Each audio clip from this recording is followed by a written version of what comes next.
Bismillahirrahmanirrahim. Assalamualaikum warahmatullahi wabarakatuh.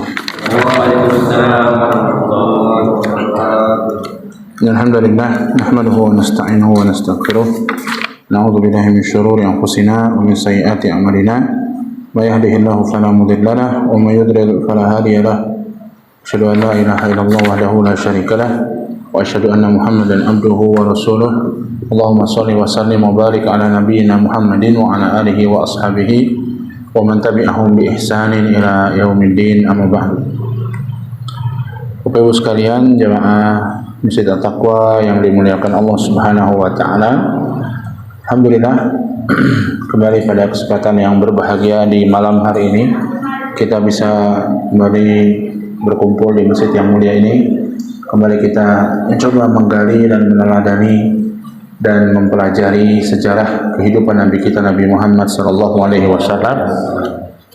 yang pada pertemuan kali ini kita akan membahas mengenai perang Tabuk, yang sebuah perang yang besar yang terakhir diikuti oleh Nabi SAW dalam kehidupan beliau, dan ini terjadi pada tahun 9 Hijriah, ya, 9 Hijriah. Di mana pada pertemuan sebelumnya kita sudah menjelaskan bahwa perang Tabuk ini latar belakangnya adalah di mana Nabi SAW mendengar bahwa pasukan Romawi di Konstantinopel sudah menyiapkan pasukan untuk menyerang kaum muslimin di kota Madinah. Mereka ingin menghabisi kekuatan umat Islam di kota Madinah agar jangan sampai tentunya sebagaimana misi mereka yang menjadi membesar dan lain sebagainya. Terlebih mereka juga memiliki keyakinan agama Nasrani yang sebagian mereka meyakini akan adanya Nabi yang terakhir, dan mereka khawatir Nabi tersebut Nabi Muhammad yang nanti akan menghabisi mereka semuanya. Maka Nabi SAW menyiapkan pasukannya untuk berangkat dari Madinah menuju Tabuk. Nabi tidak ingin pasukan tersebut atau pasukan Romawi itu segera sampai dekat Madinah. Maka Nabi sengaja menghalang dan menghadang mereka dan memperkirakan itu nanti akan terjadi di daerah sekitar Tabuk, ya, yang jaraknya jauh, 700 km dari Madinah, ya, ke utara, ya, ke utara. Maka Rasulullah SAW menyiapkan pasukannya, dan kemarin juga kita sudah jelaskan bahwa pasukan ini disebut juga dengan Jaisyul Usrah, pasukan yang usrah, pasukan yang sulit, ya, pasukan sulit. Kenapa? Karena perangnya sangat sulit.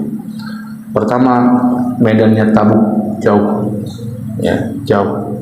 Kemudian yang kedua, yang dihadapi pasukan Romawi, pasukan yang akan dihadapi pasukan Romawi yang sudah punya jam terbang untuk perang yang jauh lebih tinggi daripada pasukan Rasulullah dan para sahabatnya. Demikian pula situasinya atau kondisinya di musim panas, di puncak-puncaknya musim panas. Demikian pula kondisi Madinah sedang berbuah buah kurma.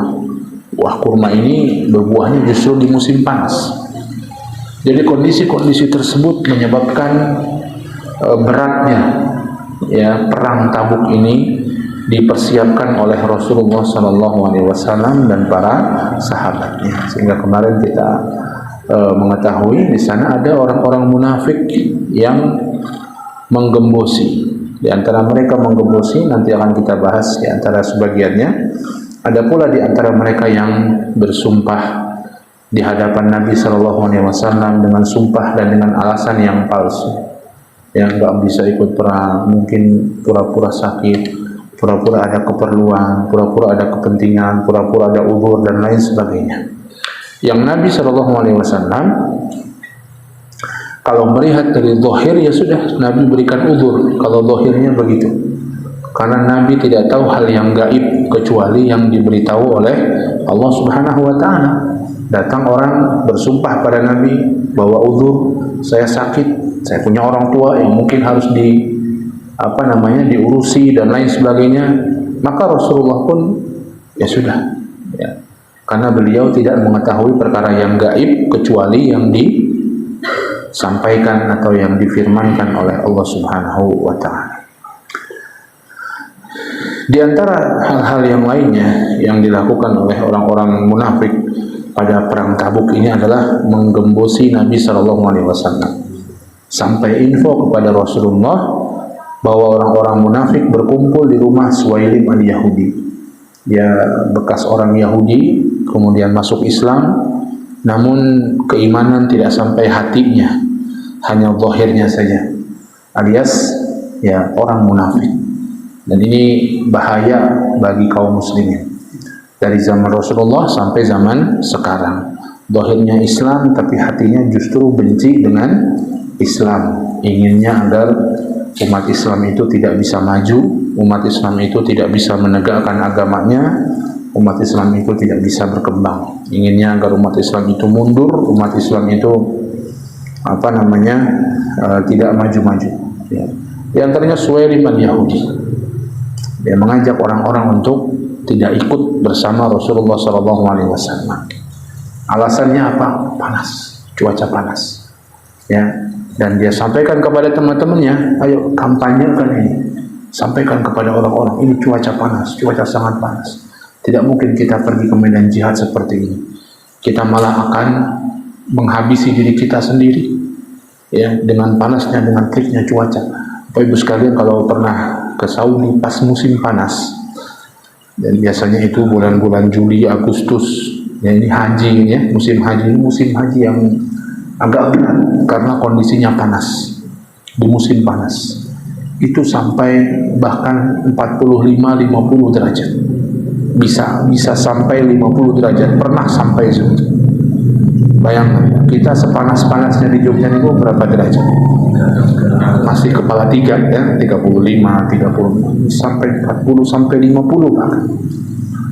Dengan kondisi yang sangat panas seperti itu. Dan kering. Di sana tidak seperti di kita. Walaupun panas, cuaca masih lembab begitu, ya. Tapi di sana sudah panas, udaranya pun kering. Panas dingin, udaranya kering. Maka kalau berangkat haji atau umroh, ya, perlu banyak-banyak minum. Kita mungkin nggak ngerasa haus, tapi tidak kita sangka bahwa air habis dari diri kita bisa dehidrasi. Harus banyak-banyak minum, ya. Lalu lihat orang-orang Yahudi ini atau orang-orang munafik ini menggembar-gemborkan demikian. Gak mungkin panas ini bisa malah mengorbankan diri kita, membinasakan diri kita sendiri. Dan hal ini terdengar sampai Rasulullah SAW. Ada yang menyampaikan kepada beliau. Maka beliau mengirim sahabat Talha bin Ubaidillah radhiyallahu taala anhu untuk mengecek hal tersebut. Dan jika benar suruh dibakar rumahnya Suwailim al-Yahudi ini, dan ternyata dicek oleh Talha bin Ubaidillah dan betul hal tersebut, maka sesuai dengan perintah Rasulullah dibakar rumahnya Salim atau Suwailim al-Yahudi ini. Ya, begitulah. Selain sebagai munafik, ketika itu kondisinya Suwailim pengkhianat negara.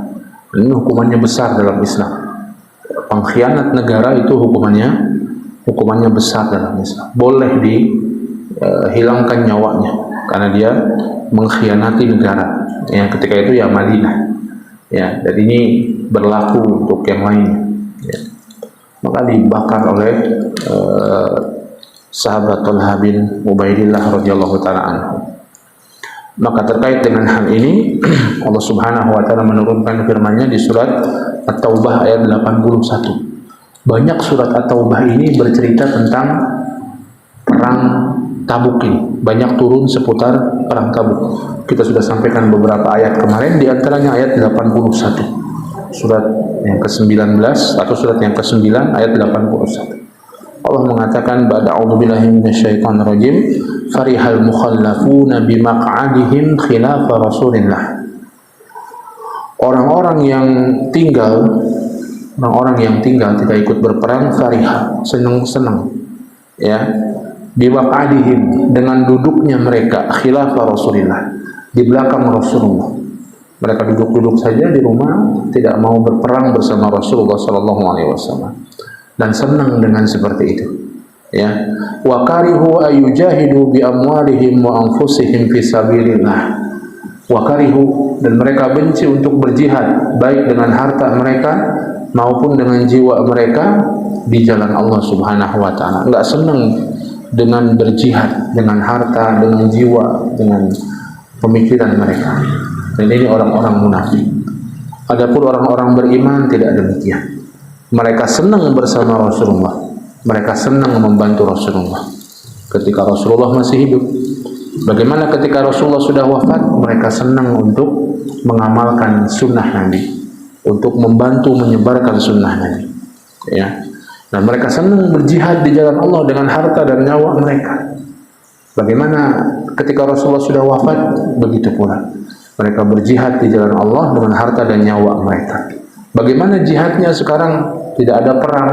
Jihadnya adalah jihad ilmu, jihad dakwah, jihad menyampaikan agama Allah, ya, membantu menyampaikan agama Allah Subhanahu wa taala, ya, menyebarkan agama ini, mendakwahkan agama ini kepada orang-orang yang kita ketahui sesuai dengan kapasitas kita masing-masing.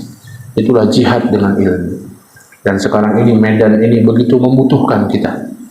Ya, medan jihad ilmu ini begitu membutuhkan kita. Orang-orang memang tidak menyerang umat Islam dengan fisik mereka, tapi dengan apa? Dengan pemikiran kufur mereka, dengan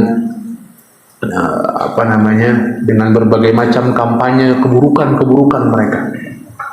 Sekarang ini Bapak Ibu sekalian yang dimuliakan Allah Subhanahu wa taala, kampanye naudzubillah ya LGBT itu sudah sampai menyentuh anak-anak kecil. Anak-anak kecil yang nggak tahu apa-apa sudah mulai dikampanyekan. Lewat apa? Lewat film-film kartun yang biasa mereka tonton. Di film kartun tersebut digambarkan sosok-sosok LGBT, ya, sehingga mereka menganggap hal itu biasa-biasa saja.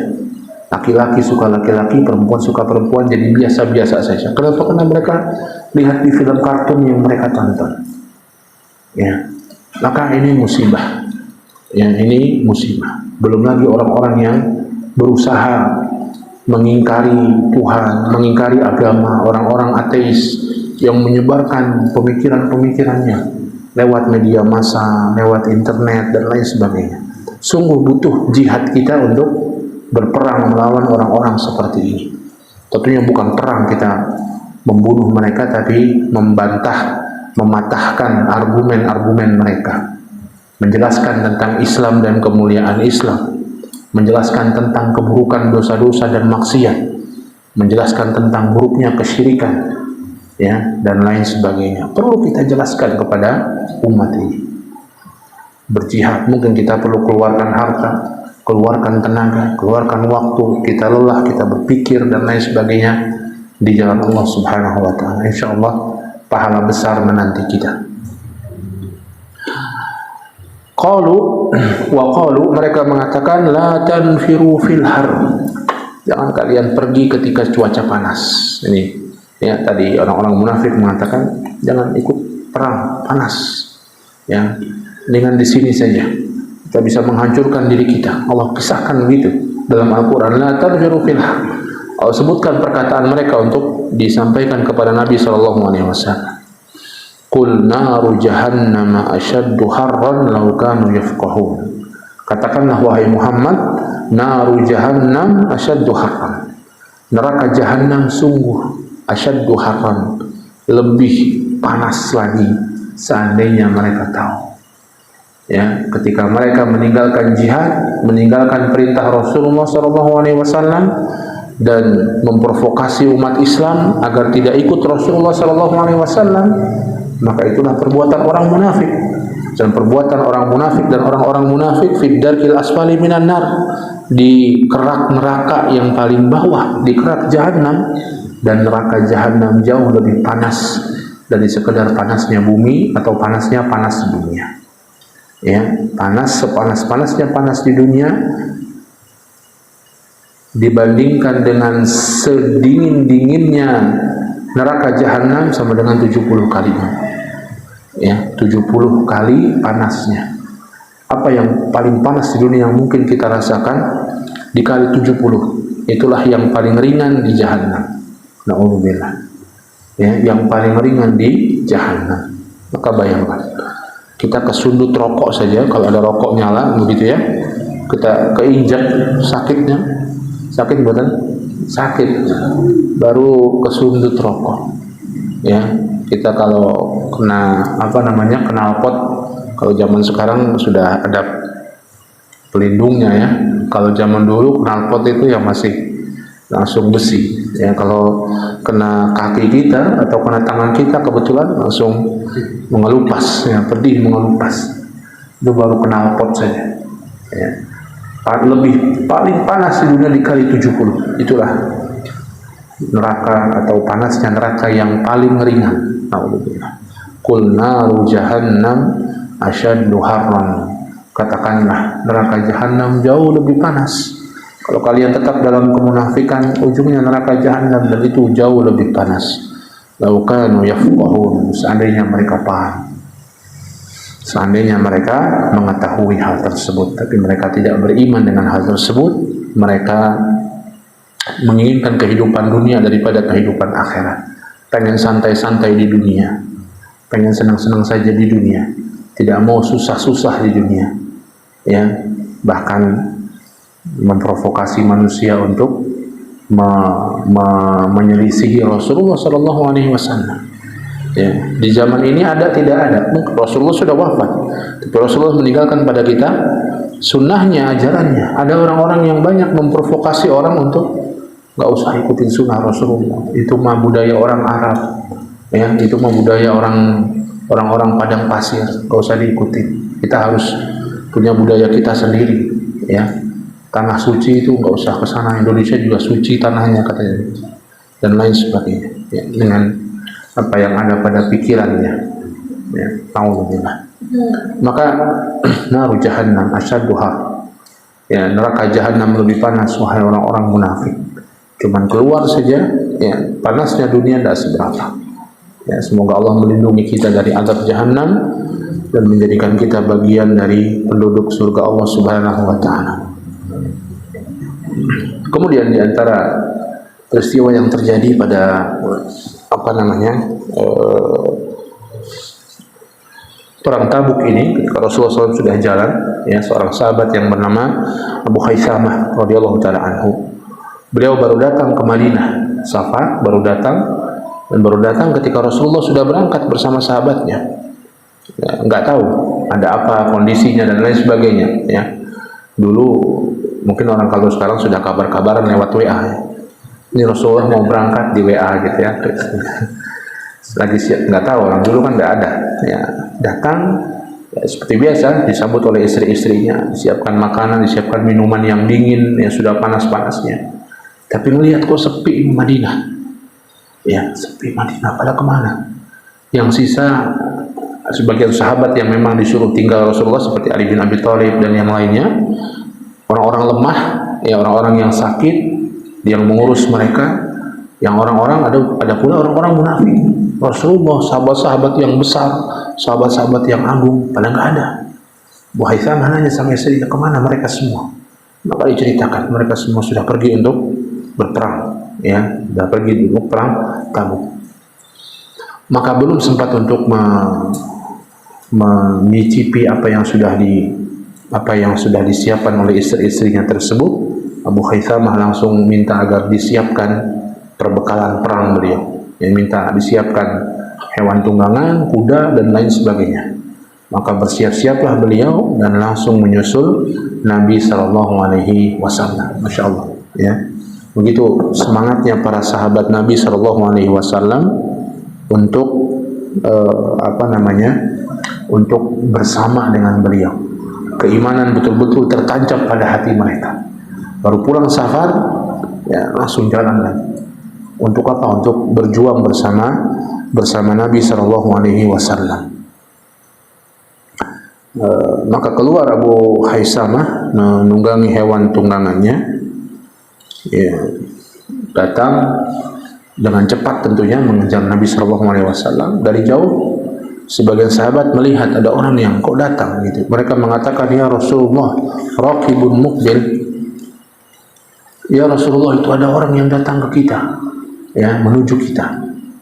Maka Rasulullah melihat, kata Nabi SAW, kun Aba Khaisamah, kayaknya itu Abu Khaisamah, padahal jauh.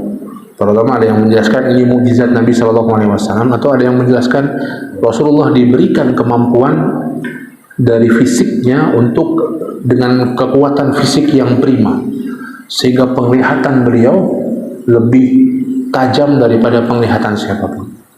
Allahu a'lam, keduanya merupakan keutamaan Rasulullah SAW. Ya, kalau kita menghitung umur Nabi ini berarti kalau 9 Hijriah, ya, ditambah berapa? Ditambah 13, ya, 13 di Madinah, di Mekah, tambah 9 berapa? 21, ya, 22, ya. 22 tambah 40, 62 tahun Rasulullah memimpin perang Tabuk. Matanya masih awas. Saya 38 tahun sudah minus berapa ini, ya. Rasulullah begitu diberikan kekuatan fisik yang Masya Allah lebih dari yang lainnya, ya. Pendengaran, penglihatan beliau, kekuatan beliau, Allah berikan karunia seperti itu kepada beliau Sallallahu Alaihi Wasallam. Termasuk para nabi dan rasul, sebagaimana dalam sebuah hadis disebutkan, kalau sakit juga double rasanya. Kalau sakit, para nabi dan rasul itu double rasanya. Kalau meriang, double dari apa yang dirasakan oleh manusia biasa. Kenapa? Untuk menambah pahala bagi mereka, ya. Selain kekuatannya double, maka rasa sakitnya pun Allah berikan demikian. Masya Allah. Maka kun Abu Khaisamah, kata Nabi, kelihatannya Abu Khaisamah. Setelah mendekat terus para sahabat, oh iya betul, Abu Khaisamah ternyata yang datang. Dan sampai kepada Nabi SAW, maka Abu Khaisamah minta maaf. Yang minta maaf, terlambat datang, terlambat bergabung dengan pasukan. Maka Rasulullah memaafkan dan mendoakan sahabat Abu Khaisamah ini. Ya, ini juga satu pelajaran yang penting bagi kita, bagaimana para sahabat Nabi SAW betul-betul semangat dalam berjuang bersama Nabi SAW. Kemudian di antara peristiwa yang terjadi pula itu ketika Nabi SAW melewati kampung orang-orang Samud, ya, kampungnya kaumnya Nabi Saleh, Madain Saleh, sampai sekarang masih ada. Ini kira-kira gambarnya, ya, daerah Ula. Jadi dia selatannya Tabuk. Sebelum Tabuk lewat situ, ya, Nabi SAW melewati namanya Al-Hijr. Al-Hijr itu bebatuan, kampung batu. Karena memang mereka membuat rumah-rumah itu dari batu yang dipahat, dari batu yang dipahat, dari batu gunung dipahat oleh mereka, dibikin ruang-ruangan masing-masing yang besar-besar, tinggi-tinggi, dan mereka kuat-kuat untuk melakukan itu. Kaumnya Nabi Saleh. Makanya kemudian Allah memberikan mukjizat pada Nabi Saleh, ontak. Ontak bukan sembarang ontak, ontak yang keluar dari batu.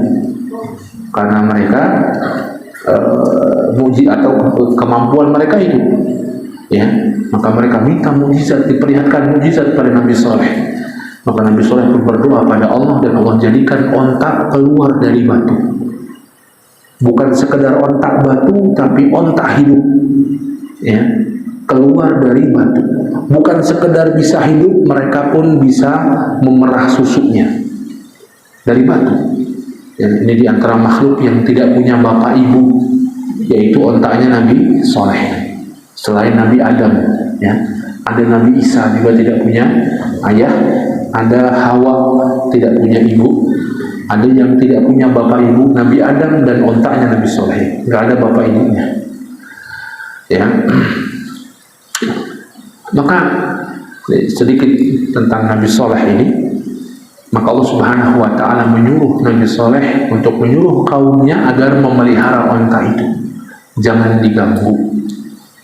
Diminta mereka, kaumnya ini, untuk silakan ambil susunya boleh, tapi jangan diganggu. Diminta 1 hari jatah bagi onta ini untuk minum di sumur mereka. 1 hari jatah bagi warga kampung. Jadi ganti-gantian dengan onta ini. Yang ujian bagi mereka, ujian bagi kaumnya Nabi SAW. Ditunjukkan wahyu, lalu ditunjukkan mukjizat dari Allah Subhanahu wa Ta'ala. Maka mereka pun awal-awal ya, karena merasa sudah ditunjukkan mukjizat, terdesak. Sebagian ada yang beriman, sebagiannya gak mau melakukan hal tersebut. Tapi lama kelamaan mereka mulai meremehkan mukjizat ini. Apa yang kita bagi-bagi hari sama onta, ya, 1 ekor onta jatah 1 hari. Kita rame-rame manusia dapat jatah 1 hari. Sudah, kita sembelih saja ontanya, kita bunuh saja onta itu, kita sembelih saja ontanya, kita makan sama-sama dagingnya, ya. Maka melakukanlah pembesar-pembesar mereka, orang-orang yang buruk di antara mereka melakukan hal tersebut. Disembelih ontanya, bisa disembelih walaupun itu asalnya dari batu. Ketika disembelih mengeluarkan darah, dan bahkan disebutkan mereka sempat memotong punuknya dan memakan daging punuk tersebut, ya. Maka Allah Subhanahu wa Ta'ala memberitakan kepada Nabi Saleh, ya, atas apa yang mereka lakukan, dan Allah memberitakan kepada Nabi Saleh untuk bersiap-siap, ya, kepada mereka untuk pergi dari kaumnya, karena Allah akan menurunkan azab kepada kaum tersebut. Maka Allah menurunkan azabnya, ditiupkan angin yang dingin bagi mereka. Mereka berlindung ke rumah-rumah mereka, angin pun tetap masuk. Ditambah gempa, sehingga runtuhlah mereka dan matilah mereka dalam keadaan kering. Sudah tidak ada, tinggal kita katakan tinggal tulang dan kulit saja. Allah azab mereka dengan azab yang seperti itu setelah mereka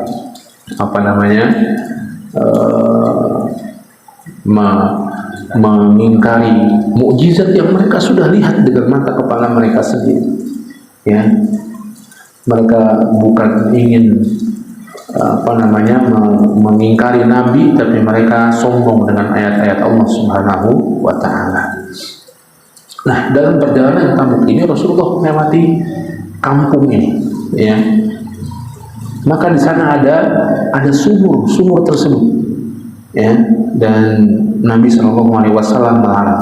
Di sumur yang kita ceritakan, sumur yang merupakan sumur di mana mereka berbagi hari dengan onta tersebut, maka Rasulullah melarang, la tashrabu min ma'iha, jangan kalian minum dari sumur tersebut, ya. Wala tatawaddau minhu lis-shalah, bahkan Rasulullah melarang mereka, wala tatawaddau minhu lis-shalah, jangan gunakan airnya untuk berwudu, ya. Wa ma kana min ajinin ajjantumuhu fa'aliful ibil, kalau kalian sudah jadikan air tersebut untuk masak-masak, kasih masakannya sama onta, jangan dimakan, ya. Wala ta'kulu minhu syai'an, jangan makan sedikit pun dari masakan yang dimasak dengan air tersebut. Tentunya ini ada hikmahnya. Wala yakhrijanna ahadun minkum alaihi wa ma'hu sahibun lahu, dan sekali-kali kalau kalian mau keluar malam ini akan menginap di dekat situ, kata Nabi, kalau mau keluar malam-malam jangan keluar kecuali ada temannya, ditemani 2 orang. Kalau mau ada keperluan apapun silahkan, tapi berdua, jangan sendiri-sendiri, ya. Maka ini larangan Nabi SAW, ya. Dan beliau dalam hadis lain nggak mau memasuki perkampungan tersebut, tapi di luar, agak menjauh dari perkampungan tersebut. Maka di malam hari ada 2 orang yang melanggar larangan Nabi ini, keluar gak sama teman, ya, keluar gak sama teman betul. Maka yang satu di tengah jalan sesak napas sampai dia kembali, yang satu terlempar angin sampai ke gunung entah kemana, ya, sampai ke sebuah gunung entah kemana. Maka yang satu yang sesek diruqyah oleh Nabi SAW sampai akhirnya sembuh, ya. Yang satu diceritakan dalam banyak buku sirah, dilemparkan ke gunung dan oleh gunung-gunung itu nanti dikembalikan ke Madinah. Ini padahal sudah kira-kira 2/3 jalan. Dia nggak jadi ikut perang, ketemu di Madinah. Ya, dikeluarkan dalam gunung Madinah.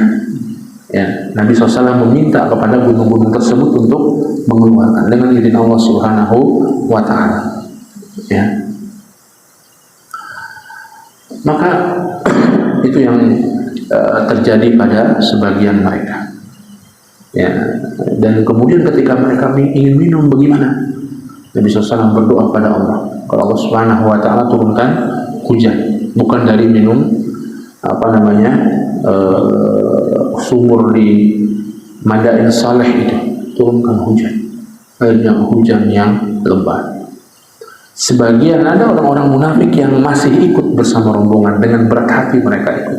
Nanti akan diceritakan dan mereka masih terus komentar negatif tentang Nabi Shallallahu Alaihi Wasallam. Ya, maka mereka sebagian mereka mengatakan mereka mengatakan sahabatu marrah, hujan itu angin yang lewat saja. Ya, kebetulan saja hujan, ini tidak ada hubungannya dengan doa Nabi. Begitu orang-orang munafik senantiasa ya menggembosi umat Islam dan menjauhkan umat Islam dari kecintaan dan pengagungan kepada Nabi Muhammad Sallallahu Alaihi Wasallam. Ya.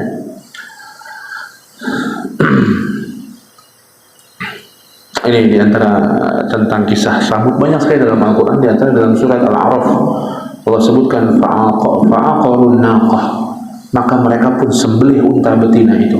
Wa'atau an amri rabbihim, dan mereka angkuh, mereka sombong dengan perintah Allah. Wa qalu ya Salihu tina bima ta'iduna in kunta minal mursalin, dan mereka mengatakan wahai Saleh, wahai Nabi Saleh, i'tina bima ta'iduna, mana datangkan kepada kami apa yang kau janjikan. Ya, in kunta minal mursalin, kalau kau benar rasul. Mana azab? Ya, ketika mereka potong memang enggak langsung datang azab. Beberapa hari kemudian Allah Subhanahu wa Ta'ala baru mengazab mereka. Fa'akhadathumur rajfatu fa'asbahu fi darihim jathimin, lalu datanglah gempa kepada mereka yang menimpa mereka, maka mereka pun mati di dalam reruntuhan rumah-rumah mereka yang dari batu gunung.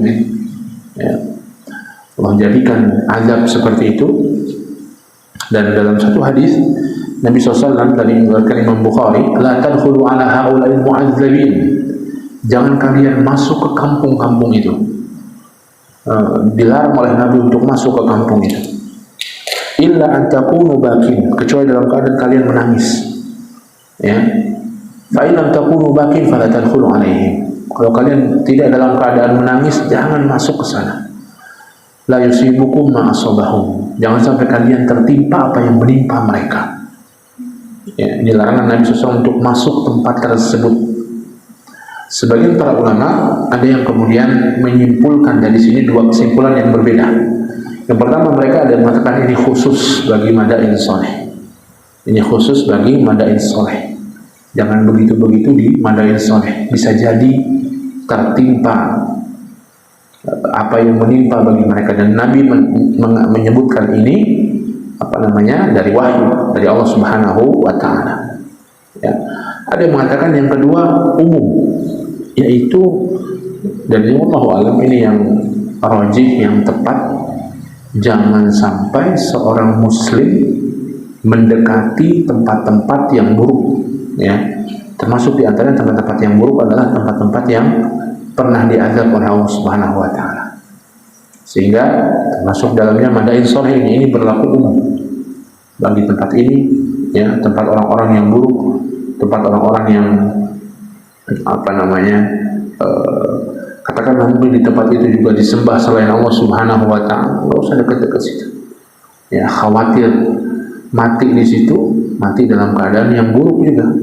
Ya, di tempat-tempat yang buruk, tempat-tempat yang tidak bagus, tempat-tempat yang penuh dengan kesyirikan, tempat-tempat berhala dan lain sebagainya. Jadi kedua kesimpulan para ulama tentang hadis ini. Maka ini ya, Maka yang menyimpulkan yang kedua, secara umum mereka mengatakan haram hukumnya seorang itu mengunjungi tempat-tempat seperti ini, mengunjungi tempat-tempat seperti ini, kecuali memang ada sebuah kepentingan, sehingga dia melakukan hal tersebut. Misalnya seorang ahli sejarah ingin mengetahui dan kemudian tujuan utamanya apa? Mengajak manusia untuk waspada dari perbuatan kesyirikan. Kemudian disampaikan ini bukti-buktinya, ini dalil-dalilnya, ini kemudian bukti yang ada di sana dengan tujuannya itu. Tapi sekedar wisata saja maka tidak boleh. Ini kesimpulan ulama yang mengatakan ini umum untuk semuanya. Baik, ini di antara hal yang terjadi pada peperangan Tabuk tersebut. Kemudian di antara hal lainnya yang terjadi, banyak yang terjadi, banyak yang menunjukkan mukjizat Nabi SAW karena perjalanan panjang, 700 km. Bayangkan, kalau kita sekarang mungkin 100 km sini sampai Jakarta mungkin ya cepat. Tapi dulu kan tentunya tidak ada kendaraan, tidak ada kereta dan lain sebagainya. Maka satu saat Nabi SAW dan para sahabatnya singgah di sebuah tempat. Kemudian untanya Nabi SAW hilang. Maka sahabat mencari-cari di mana untanya Nabi SAW. Dan ketika itu ada seorang munafik, yang bernama Zaid bin Nusaid. Zaid bin Nusaid, dia berkomentar tentang Nabi SAW ini. Alaysa Muhammad yaz'amu annahu nabiyyun wa yukhbirukum an khabaris sama wa huwa la yadri aina naqatuhu. Kata Zaid bin Nusaid ini orang munafik. Bukankah Muhammad mengaku nabi dan dia mengaku dapat kabar dari langit? Sekarang ontaknya hilang, kok nggak tahu di mana lokasinya, di mana tempatnya? Bukankah dia nabi? Nabi nggak mendengar ini, dia bisik-bisik dengan sahabat yang lainnya. Nabi SAW tidak mendengar tentang hal ini. Namun kemudian Nabi SAW diberitahu oleh malaikat Jibril. Malaikat Jibril dan Nabi SAW berkhutbah kepada mereka ketika itu. Inna rajulan, kata Nabi SAW, inna rajulan qala hadha Muhammad yukhbirukum annahu nabi wa yaz'amu annahu yukhbirukum bi amri sama wa huwa la yadri aina naqatuh. Nabi mengatakan sesungguhnya ada orang yang berbisik-bisik di antara kalian persis seperti omongan ini. Insyaallah, ini mukjizat yang disampaikan oleh Allah Subhanahu wa taala. Ada orang di antara kalian yang ngomong-ngomong sesungguhnya Muhammad itu nabi. Dia dapat kabar berita dari langit tentang segala sesuatu. Maka ketika ontanya hilang, masa dia nggak tahu? Ada yang bilang di antara kalian begitu? Dan Nabi mengatakan, wa inni wallahi ma'alamu illa ma'allamani Allah. Ini satu perkara yang sangat penting kita pahami. Dan aku demi Allah, aku tidak tahu apapun sesuatu kecuali apa yang Allah Subhanahu wa taala berikan padaku, beritahu padaku. Ini kaidah yang sangat penting, bahwa Nabi tidak tahu yang gaib. Kalau hilang boleh jadi Nabi nggak tahu, kecuali diberitahu oleh Allah Subhanahu wa taala. Kalau ada sesuatu yang yang ingin mencelakai Nabi, boleh jadi Nabi nggak tahu, kecuali diberitahu oleh Allah Subhanahu wa taala. Begitu Rasulullah sallallahu alaihi wasallam. Maka jangan pernah kita percaya siapapun kalau ada mengetahui berita-berita atau perkara-perkara yang gaib, jangan kita percaya. Paling maksimalnya bantuan syaitan, bantuan jin, dan bantuan jin dari kalangan setan atau setan dari kalangan jin ini tidak bisa dipercaya, maka jangan pernah kita mempercayainya dan membawa bahaya yang besar bagi kita dan bagi orang tersebut. Orang kalau sudah kerjasama sama jin dari kalangan setan, bahaya. Dan kalau kita minta pertolongan kepada orang tersebut, bahaya juga buat kita, buat iman kita, buat akidah kita. Maka kata Nabi, inni wallahi ma'alamu illa ma'alamani Allah. Demi Allah, aku tidak tahu apa-apa kecuali yang Allah ajarkan, Allah beritahu kepada aku. Dan Allah memberitahu kepada Rasulullah ketika itu. wa qad dallani Allahu 'alaiha, dan Allah menunjukkanku sekarang di mana unta tersebut, wa hiya fi hadzal wadi fi syi'ab kadza wa kadza. Unta itu lagi ada di sebuah lembah, di sebuah jalanan, di sebuah lembah ini. Qad habasaha syajaratun bi zimamiha. Unta tersebut tertahan karena tali kekangnya tersangkut sebuah pohon. Tali kekangnya tersangkut pohon, jadi dia nggak bisa maju, nggak bisa mundur, terikat di pohon tersebut. Ya, fantalaqu hatta ta'tuni biha, maka pergilah kalian ke lembah tersebut sampai kalian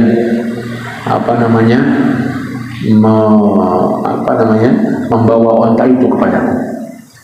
Maka seorang sahabat yang bernama Amarah ini punya tenda, ya. Tendanya ini tempat si orang munafik tadi ngomong-ngomong. Amarah dengar. Maka Amarah pun langsung berjalan, ya, langsung berjalan. Sebelumnya Amarah ini sempat terpengaruh oleh Zaid bin Lusaid ini, orang munafik. Benar juga ya, masa Rasulullah nggak tahu entahnya kemana, padahal dia dikirimi berita dari langit, ya. Maka setelah mendengar ini, Amarah langsung mencari. Dia yang pertama kali mencari, dan betul di tempat yang ditunjukkan Nabi SAW. Kalau sekarang Sherlock gitu ya, sebelum ada Sherlock, di Sherlock gitu ya. Jadi dikasih tahu di mana tempatnya, dicari di situ oleh Ammar, betul persis seperti yang disampaikan Nabi. Ontanya, tali kekangnya terikat dengan dahan-dahan pepohonan sehingga nggak bisa jalan. Diambil ontanya oleh Ammar, ya. Kemudian dibuka ikatannya, dibawa ke hadapan Nabi SAW, ya. Dan langsung dia datang ke tendanya dia, yang di situ ada Zaid, dipukul sama pedangnya. Pedang itu kan bukan dipukul, itu dipukul. Tepat, ya. Pergi kamu orang munafik, ya. Pergi kamu wahai orang munafik. Zaid bin Lusaid ini diusir oleh Ammar, ya. Insyaallah ini diantara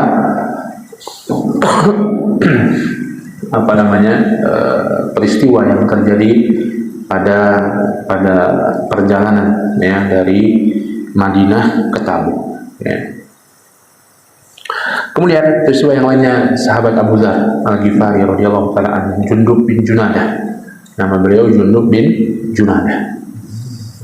Onta beliau berjalan sangat lambat, ya, ontanya lambat sekali, ya, sehingga sampai tertinggal para pasukan Nabi SAW, ya. Maka dicepet-cepetin juga nggak cepet. Akhirnya turun. Abu Dzar turun jalan kaki, mending milih jalan kaki, bawa perbekalannya jalan kaki agak cepet, pakai ontanya lambat begitu. Maka turun, ya, dan bawa perbekalannya dan berjalan kaki sendirian, ya, berjalan kaki sendirian.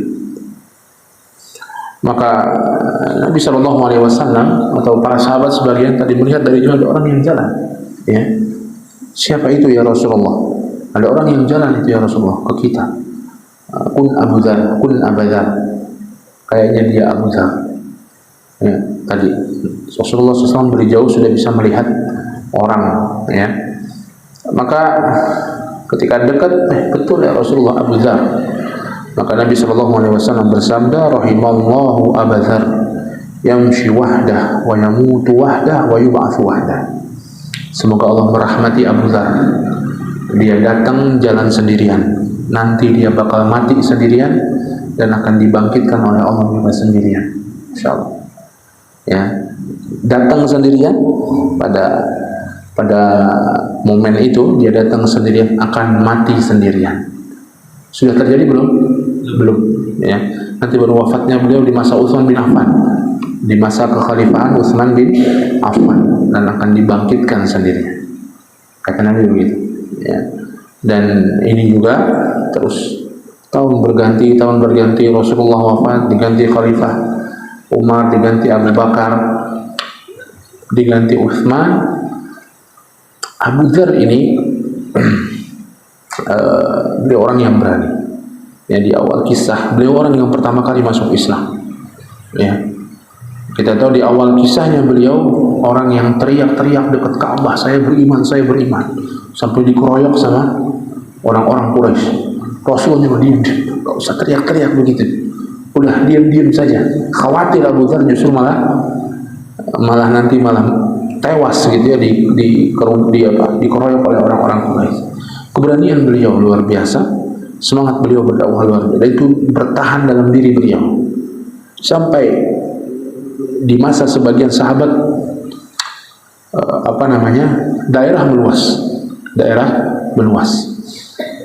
Sebagian orang-orang yang mengisi jabatan-jabatan pemerintahan, gubernurnya dan bawahan gubernur adalah orang-orang yang kadang-kadang belum mengerti agama, sehingga mereka banyak mengambil harta.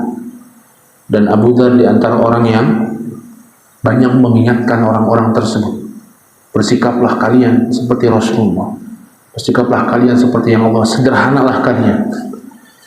Namun begitulah ya, kadang ketika dunia dibukakan bagi umat Islam, akhirnya banyak orang yang cenderung kepada dunia dan meninggalkan agamanya. Dan begitulah di antara yang terjadi. Sampai akhirnya ada perselisihan antara beliau dengan Muawiyah bin Abu Sufyan, yang Muawiyah ketika itu menjadi gubernur di daerah Syam. Daerah Syam ini daerah yang basah, yang subur, sehingga hasil pertaniannya makmur. Kalau sekarang PAD, ya, pendapatan asli daerahnya besar, ya, di Syam ini. Ya. Kemudian dengan Abu Dzar di sana, dan tentunya hal tersebut banyak, dengan suburnya hal tersebut ya banyak membuat orang-orang itu ya saling berlomba-lomba dalam kekayaan, pejabat-pejabat di sana. Abu Dzar terus mengingatkan, sampai Muawiyah kirim surat kepada Utsman bin Affan, tolong Abu Dzar ini dibawa saja ke Madinah. Utsman khalifahnya ada di Madinah. Maka Utsman memanggil Abu Dzar, wahai Abu Dzar, kalau engkau mau, engkau bisa tinggal bersamaku di Madinah, aku cukupi semua kebutuhan. Atau kalau engkau mau, engkau bisa tinggal sendirian di sebuah tempat. Maka Abu Dzar memilih untuk tinggal di sebuah tempat yang bernama Rabazah, yaitu sekitar sekitar 200 hampir 200 kilo dari Madinah. Mengasingkan diri di sana. Diberi pilihan oleh umat, mau di Madinah, di ibu kota, atau di sana. Maka Abu Dzar memilih di sana.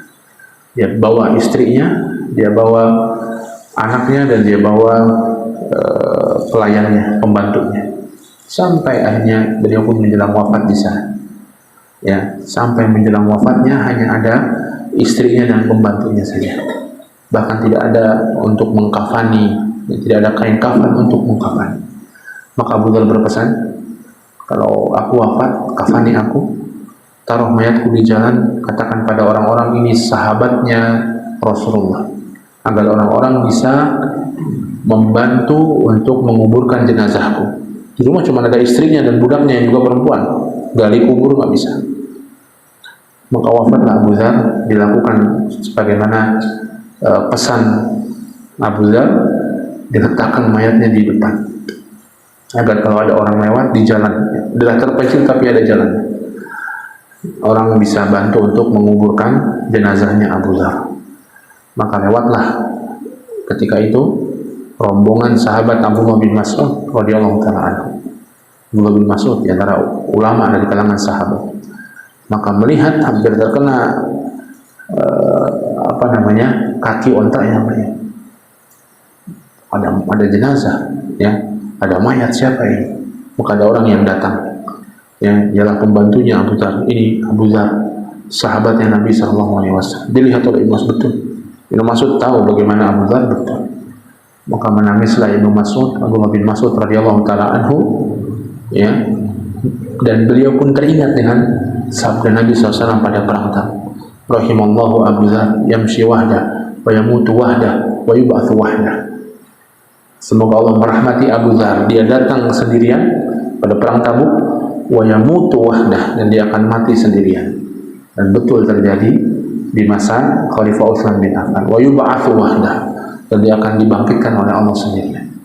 Ya, sahabat Abu Dzar Al-Ghifari radhiyallahu taala. Belum terjadi tapi Nabi sudah sampaikan hal tersebut, tentunya wahyu dari Allah Subhanahu wa taala. Demikian pula di antara peristiwa yang menunjukkan mukjizat Nabi Shallallahu alaihi wasallam ketika itu, mereka lewat sebuah lembah dan Nabi menyampaikan di depan ada mata air, ada sebuah sumur atau mata air ya, karena bukan sumur tapi mata air. Dia air yang lewat-lewat batu-batu kemudian sesekali memancar di tempat tertentu. Mata air ini hanya cukup diminum 1, 2, 3 orang, kata Nabi. Kalau kalian ada yang duluan, jangan minum sedikit pun sampai aku datang. Ya, tapi orang munafik enggak. Tahu begitu, cepat-cepat mereka minum dari mata air tersebut sampai habis. Ya, sampai habis airnya. Mau nunggu lagi, lama lagi, nunggu terkumpul lagi airnya. Maka Nabi Shallallahu Alaihi Wasallam mencela orang-orang yang mendahulukan dan minum mata air tersebut. Sahabat butuh air tersebut. Maka Nabi Shallallahu Alaihi Wasallam memegang mata air tersebut dan mendoakan dengan doa yang dikehendaki oleh Allah Subhanahu Wa Taala. Maka muncul mata air tersebut, mulai sedikit. Ya, kemudian Nabi mencuci tangannya, ya, mencuci badannya, mencuci kakinya dan minum sedikit dari mata air tersebut. Dan Nabi pegang lagi, ya, dan Nabi doakan lagi, muncul air yang deras kayak dari mata air tersebut, sehingga sampai berbunyi, ya, sampai berbunyi. Artinya air sampai berbunyi itu kan ya deras, ya, gerojok, ya, sudah bahasa kitanya sampai berbunyi. Ya. Maka kemudian para sahabat semuanya ikut perang Tabuk tersebut, menunaikan kebutuhannya untuk minum, untuk mengisi air, perbekalan, untuk mandi dan lain sebagainya dari mata air tersebut. Kemudian ini tiba di Tabuk. Hanya sampailah Nabi Shallallahu Alaihi Wasallam di Tabuk, sebuah tempat yang menjadi rencananya menjadi medan perang. Nabi di sana sehari, 2 hari, 3 hari, seminggu, 2 minggu, sampai 20 hari beliau di Tabuk. Tidak ada apa-apa yang datang, tidak ada musuh yang datang. Dapatlah kabar bahwa ternyata musuh sudah datang, namun kabur, takut, ya, menghadapi Rasulullah dan para sahabat, memilih mundur, memilih pergi lagi ke tempat masing-masing. Maka Khalid bin Walid ketika itu, ya Rasulullah, kita kejar saja. Ya, Khalid bin Walid mengusulkan, ya Rasulullah, kita kejar saja. Maka Rasulullah SAW mencegahnya. Ya. Kemudian Nabi SAW meminta musyawarah kepada para sahabat yang lainnya. Ya, maka diantaranya beliau bermusyawarah, dan diantaranya Umar, ya, mengatakan, idza kunta umirta bil masir fasir. Ya Rasulullah, kalau engkau diperintahkan oleh Allah untuk maju, kita akan maju, jalan lagi, maju lagi, mau ke arah Konstantinopel, ayo kita jabanin, kata Umar. Maka kata Nabi SAW, walaisa lau umirtu mastashtartukum fi. Ini juga satu kaidah. Seandainya datang perintah kepadaku dari Allah, aku gak akan musyawarah sama kalian. Karena Allah tidak memberikan wahyu, maka bermusyawarah. Begitulah. Kalau sudah ada dalilnya yang jelas, gak ada musyawarah lagi. Ya, gak ada musyawarah lagi. Misalnya kita mau sholat apa enggak nih? Usah musyawarah, itu sudah kewajiban kita. Yang kita ya harus sholat. Kita misalnya safar begitu ya, safar, kita mau sholat nggak nih? Apa mau terus saja nggak usah sholat? Boleh nggak musyawarah gitu? Nggak boleh, nggak ada dalilnya jelas. Yang boleh nggak ada dalilnya. Kita sholatnya mau jamak takdim apa jamak takhir, misalnya boleh musyawarah begitu. Kita sholatnya mau di masjid sini apa di sana? Mau makan dulu apa sholat dulu? Boleh. Ya, kalau lagi sakit. Tapi kalau kita mau sholat nggak nih? Nggak boleh, ya. Karena sholat itu sudah kewajiban, sudah ada dalil. Sesuatu yang sudah ada dalilnya, nggak ada lagi musyawarah. Kalau memang nggak ada dalilnya, nggak musyawarah. Kata Nabi SAW, "Lau umirtu mastasyartukum fi." Kalau aku diperintahkan dapat wahyu, aku nggak akan bermusyawarah dengan kalian. Ya, kalau sudah datang wahyu sudah selesai urusannya. Apa kata Allah, apa kata Rasulnya selesai. Nggak ada musyawarah lagi. Ya, begitulah ya, prinsip dalam kita beragama. Kalau sudah Allah bilang wajib, maka nggak ada musyawarah lagi. Kalau Allah Rasulnya bilang haram, nggak boleh dimusyawarahin lagi biar halal gitu. Ya, nggak boleh, nggak ada. Ya. Maka musyawarah pada Umar, ya sudah. Kata Umar menyarankan kita kalau gitu kita balik saja. Kalau memang begitu kita balik saja. Maka Rasulullah SAW pun memutuskan baik kita balik ke Madinah. Sudah 20 hari. Ya, sudah 20 hari di sana. Dan selama itu beliau sholat jamak qashar 20 hari. Ini para ulama mengatakan bahwa tidak ada, ini khilaf ya. Tapi di antaranya ulama mengatakan ini tidak ada selama seseorang itu masih kondisinya adalah tidak jelas, safar yang tidak jelas kapan baliknya, maka selama itu dia bisa menjamak dan mengqashar salatnya atau mengqashar salatnya lebih khusus. Ya, salat itu bisa dijamak, bisa diqashar. Qashar itu khusus keringanan ketika safar.